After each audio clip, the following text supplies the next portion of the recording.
my kids and missing my children's entire childhood. So to be able to write those stories as an imaginative person and a creator and want to see myself in fantasy lands and whatever, and to put those stories in a story narrative form and rhyme, and now to get out and add illustrations to it, and the stories are just what a parent would say to their child, or me putting myself in a child's mind to relate to a child, which I couldn't do because I wasn't with my children. So the books are me being able to do that while I was inside. So to get out and to publish them and to see them come to life and to hold the tangible, actual, physical reality of what I was sketching in my notebook, in my commissary notebook for over 13 years is a wonderful, wonderful, wonderful feeling, to go back into schools and into the local library and to read words, children's stories that I wrote on a prison bunk. And now I got children reciting those words back to me and looking at my book with their eyes glowing and smiling. I'm getting videos from people who sending me videos about the book and didn't even tell me they bought the book.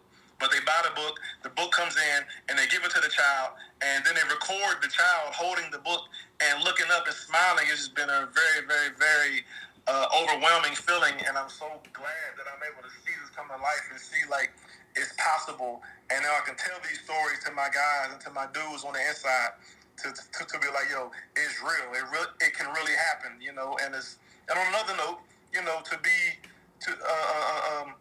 one of the guys who got out, that I had confidence placed in me. You know what I mean? I had guys on my way out the door, man. We believe in you, man. We know you ain't gonna come back. You're not gonna do it. You are the ones that's gonna make it. To have that thrown upon me, you know what I mean? To have that responsibility, and the guys on the inside place that belief in me, because basically it's them telling me, man, if you make it, we know we got a chance. We believe you gonna make it. All the stuff you said there, out of all the guys on the inside who talk so much about what you're gonna do, what we're gonna do when we get out, to be the one that the other guys believe is a really proud thing. I take honor in that, because most guys don't get believed when they express their dreams in prison. You know what I mean? So, and I had a lot of arguments with guys about, man, you just like the others. I met 1,000 guys like you. Big dreams, big dreams, big dreams, and then you back in on your second, third bid, So it's really gratifying to be the one that the guys place confidence in, and to be able to walk in the light and to look back and be like, okay, man, I'm glad y'all placed that confidence in me, and to actually bring it to life and show them that, yeah, I did it. And I hope y'all see, and I want y'all to be proud. I want y'all to be inspired, and I want you to be encouraged that, yeah, it's possible. You know what I mean? And so all of that combined has just been a really, really, really great thing to be to write for the New York Times as a journalist while I was still incarcerated with the not behind the fence, but I had the ankle monitor on, so I was technically still incarcerated, but still, you know what I mean, from the inside to go through what I went through, to write and to write about being a father while incarcerated and what we do to connect with our children, to write about stress and exercise and how the two come together while incarcerated to keep me sane was really some proud moments I had to have my words that I wrote from the inside published on a national platform, while I was still inside, and to be paid. So if y'all don't know about a group named Empowerment Avenue, right? Empowerment Ave. Check that out. Is operated by a lady named Emily Nonko, Nonko. She out of New York. She worked with a brother who named Rashad. Rashad Thomas, I think. Rashawn Thomas. He was part of the Ear Hustle podcast. I don't know if you heard of the Ear Hustle podcast, but Rashawn was part of the Ear Hustle podcast. Pulitzer Prize nominated. Prison podcast from Inside the Wall. Salute to that. You know what I mean? So they created a writers group for incarcerated writers that helps us get our work edited and published and fairly paid for while incarcerated. And I was able to reach out to that group through third-party text parties, navigating, breaking the rules in federal prison, to contact these groups to try to get my wording out and avoid going to the shoe, just so I could try to do something with my writing and become something. And lo and behold, it worked. And I beat the shot. I got caught, but I beat the shot. Thankfully. But still, so I'm kind of getting off topic. I'm rambling, man. I'm excited to be a part of this cohort of people, and but just all in all, to answer the question, finally, I think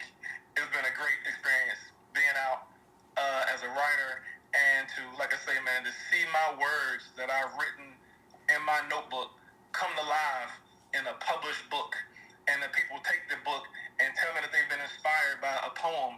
And to take the lady on the news last month named Jenny Montgomery here in Augusta, Georgia, WJBF, Jenny Show, check it out.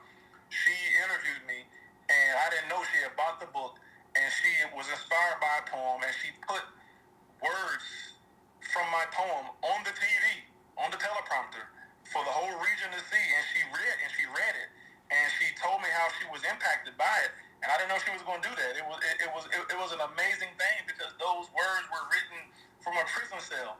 You know what I mean? So to have them written in the dungeon, in an unknown deep odyssey abyss, to come out to the news, to the regional news, and to be broadcast, you know, it was really a great thing. You know what I mean? And was really really full circle moment. You know what I mean? And I've been real proud and taking it real serious to carry this mantle. And I'm grateful for the opportunity to represent the voiceless. You know, and I take it serious to represent well. And I can only hope that I'm doing so, and the men inside are proud to say that they know me or met me, you know, and that I'm standing on business and standing 10 toes for the people who are really serious about changing their life and reaching back in and pulling ones out the mud any which way possible. So thank you all for what you all are doing, every which way y'all doing it, all the complexities and nuance that come with this, you know, and the hard work and the selfless volunteerism that comes with it.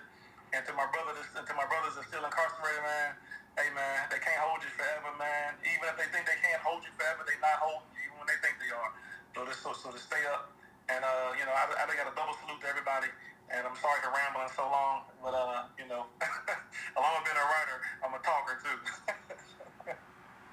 While you was talking, I had to retrieve all of those. And yeah. I've sent boxes of those home, so I know the feeling of that. So, but yeah, it's definitely been cool to see your journey, man, and it's definitely inspiring. And I appreciate you taking that responsibility and running with it, you know, and really becoming, you know, that guy that not just that they could trust, but now that they can watch and they can see that their trust was not in vain, you know. So that's cool, man. But we're getting close to 9, but I know everybody didn't get a chance to speak, but I gotta let Free speak because Free is the newest Free man that I know, you know.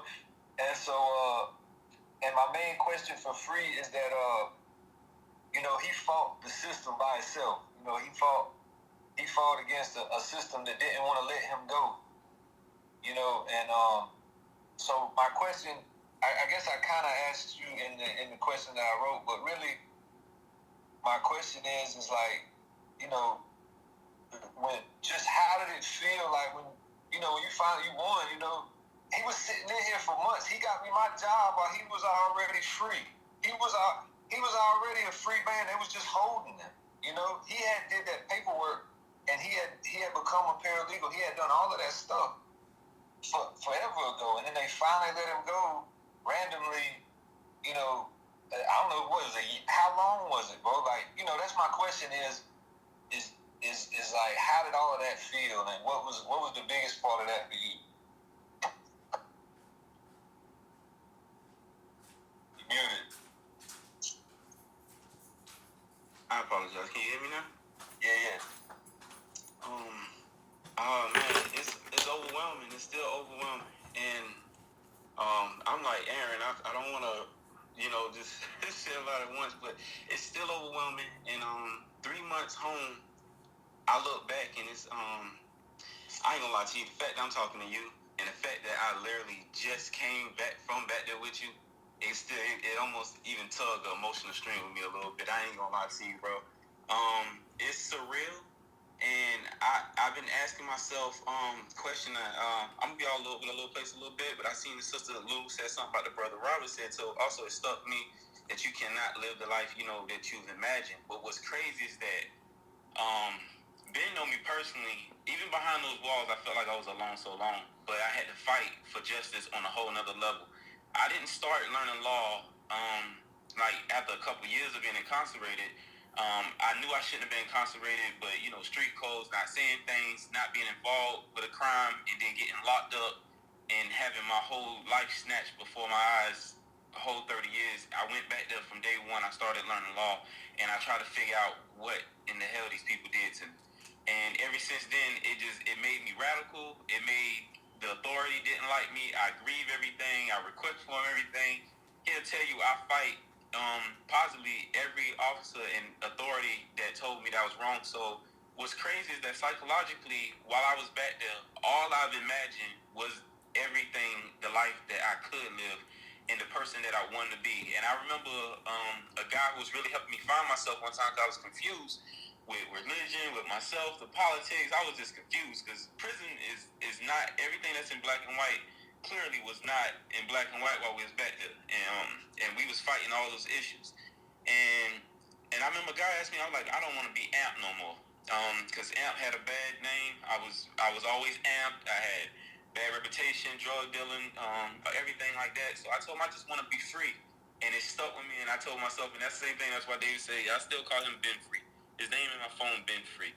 And I adopted that mentality, and I've worked tirelessly towards that. And I just started studying everything from appeals court to every book that they thought I can open, and I just wanted to stay in the library. So on the other side, where I'm at now, I haven't been struggling being who I've been behind the wall. I've been struggling more so with trying to find my place in advocacy, trying to figure out where could I help and where will it be effective. It got to the point where I tried to send. I think I sent like nine guys some money for the holidays, no more than about $25 a piece. I'm trying to just figure out what can I do. And talking to Ben, he helped me. He's my lifeline through prison. That's helping me find out like what's my bigger fight. What can I do? So when I be in these rooms with city councilors or lawyers, which me and my civil lawyer is very good friends now, I try to find out where do I belong in the room. And I realized that I'm a more hands-on person. I don't have a big social media presence. But amongst a lot of brothers and even females and younger men that I come in contact with lately, I find them inspired by my story.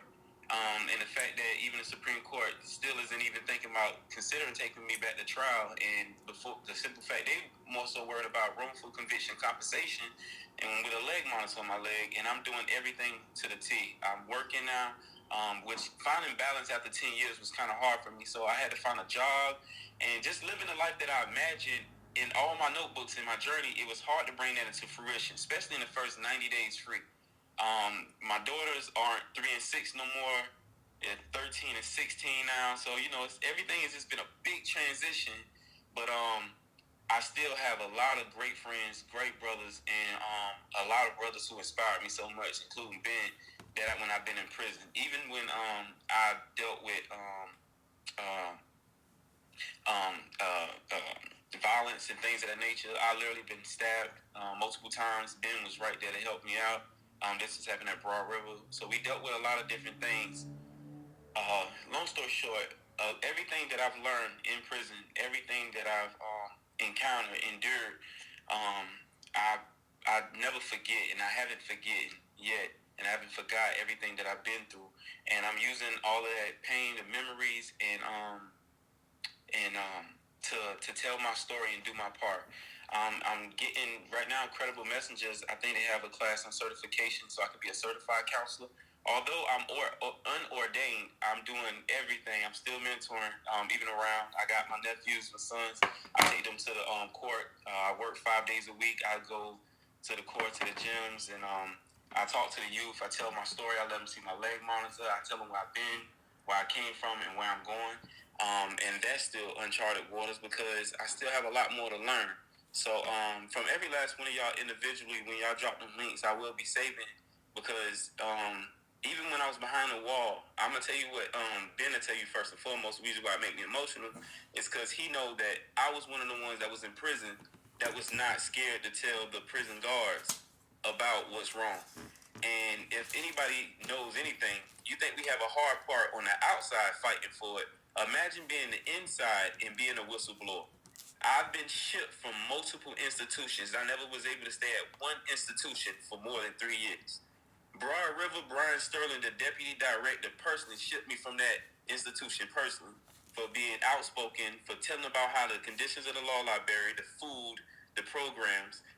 They did the same thing at McCormick when they shipped our whole unit, which I was in the character-based unit, and I was also a lead mentor and liaison, and also over mental health classes. After getting stabbed, like I said, Ben was there.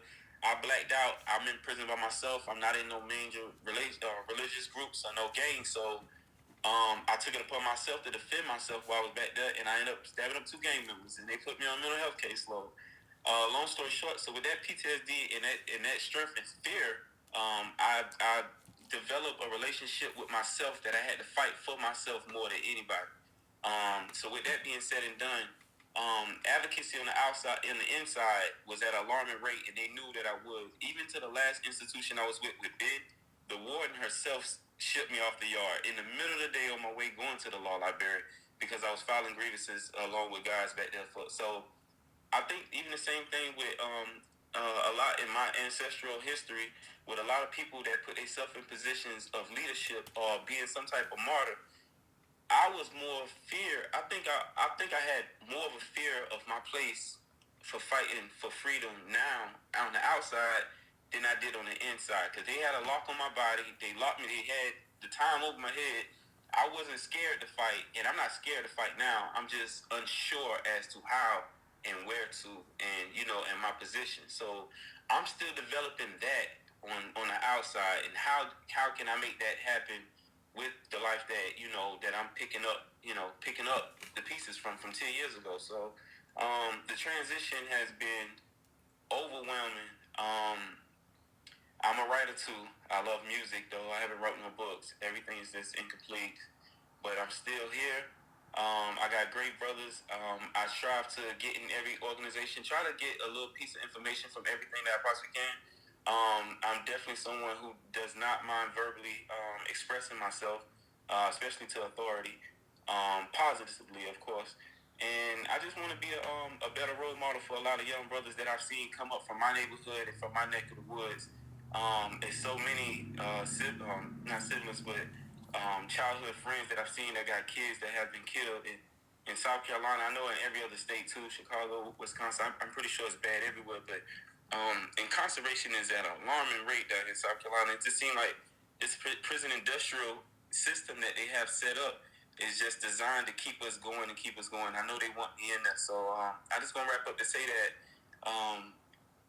everything that who I am now is gonna be a whole different person another year. And I plan to be. I hear a lot of knowledgeable people on here, a lot of people who've done a lot of great things. Unfortunately, in my 10 years in prison, I focused almost directly 80 to 90% of my time on trying to learn law because I didn't graduate from no college. I didn't even graduate high school. I got a GED. But I went to prison and I picked up every book that I could study to help me understand how did I get here, where I'm at, who am I? I question who I am as a man, religiously, mentally, socially. I do celebrate Kwanzaa also. And this is a great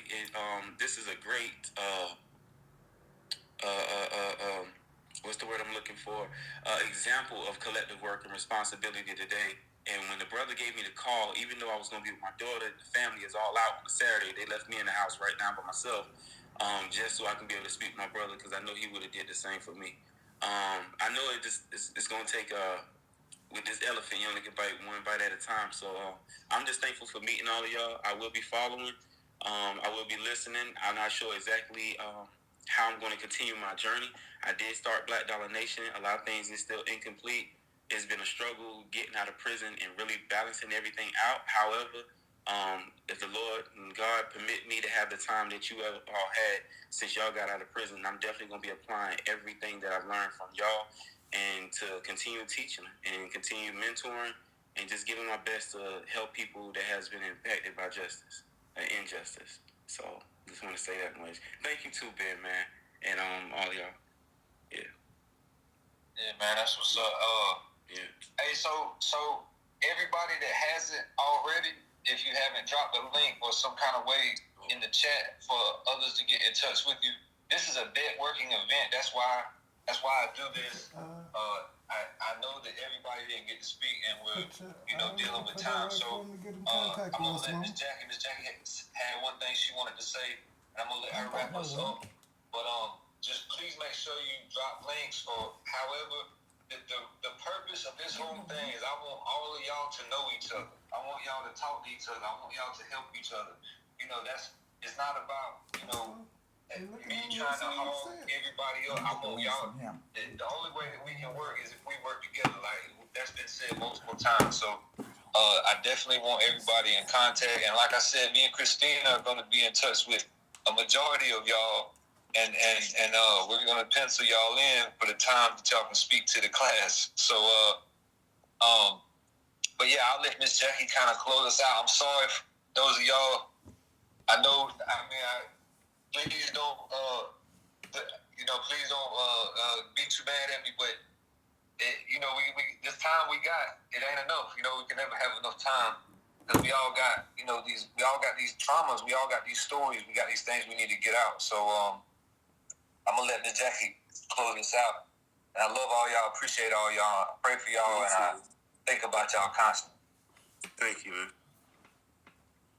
As expected, this has been just an amazing Zoom call, and I appreciate getting to know everyone that I hadn't already met last year. And of course Ben for always bringing it. You like the Peter Pied Piper of getting people together, so it's well appreciated. I just want to say, I've done after the things that I've done and meeting with lots of different people, and I think it was Lulu that said that you can only do so much with legislators, and they tend to just disappoint you every turn you make, and it'll burn you out real quick. The only enlightening part of what I've done so far has been getting to know people that have lived experience. And if only everybody in America could meet people like Free and Ben and all of you, it would change perspectives from all different walks of life. And some of the people I've worked with in Florida that I've watched with my own eyes that make a bigger difference as one person because they had a story to tell. It's just been unbelievable. Tanane Jenkins, who's now at Reform Alliance, and if any of y'all know Tanane, she's amazing. Elmo Golden, he did I think 26 years. He works for the Jack Brewer organization in Florida with young black males. Troy Martin and Eddie Borum both came out of the Lifer program at Everglades. Eddie's now at FSU. He got a Jack Kent Cook scholarship of like $200,000 for school, and these are all 25 plus guys, and it's just been so inspiring to see because I know it's not. I don't know personally, but I know it's not easy. I'm the president on for the board of a place called Restore in Jacksonville, which is a women's reentry homes and wraparound services. So I will say that that's the only glowing light in all of this that I've found is working with people that have come out and just the beautiful appreciation for life that we should all have. So I just wanted to say just keep fighting, keep doing what you're doing. It's unbelievable that anybody can come out of prison and somehow make it in life these days. And so I think that's one area of reform that we can start to really make a difference is how to come out healthy, how to come out and be able to make a difference. And those are areas where even some of the more strict politicians out there seem to have a open mind about reentry and how to make life better when you come out. That's not such a failure focused waiting for people to go back in or whatever. So just wanted to say thanks and just make sure that y'all know that the best people I've met have been the ones that are on this call today, and just that have been through it appreciate it very much. Thank you. Thank you too. Hey, Abu, man, I'm gonna give you a chance, man. I want you to at least be able to speak for a minute and tell everybody, you know, How what do you you go took to away names? and To the names. how you feel about being here. You're on mute How right do you now. go to my name? You mean to my Go contacts? to my name. He's still on mute. You There gotta go. push that Okay, to take me to I'm there. contacts.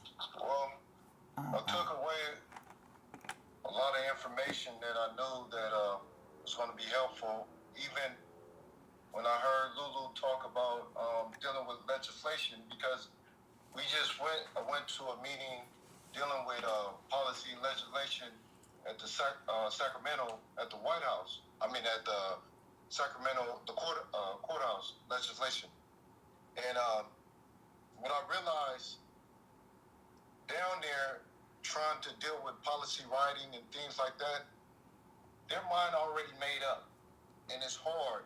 And the people that's down there now, they're not trying to hear nothing we're talking about. Don't say nothing. No. And just overall hearing what everybody had to say, you know, free coming home, that's good, and just hearing all of these things, it's just a blessing.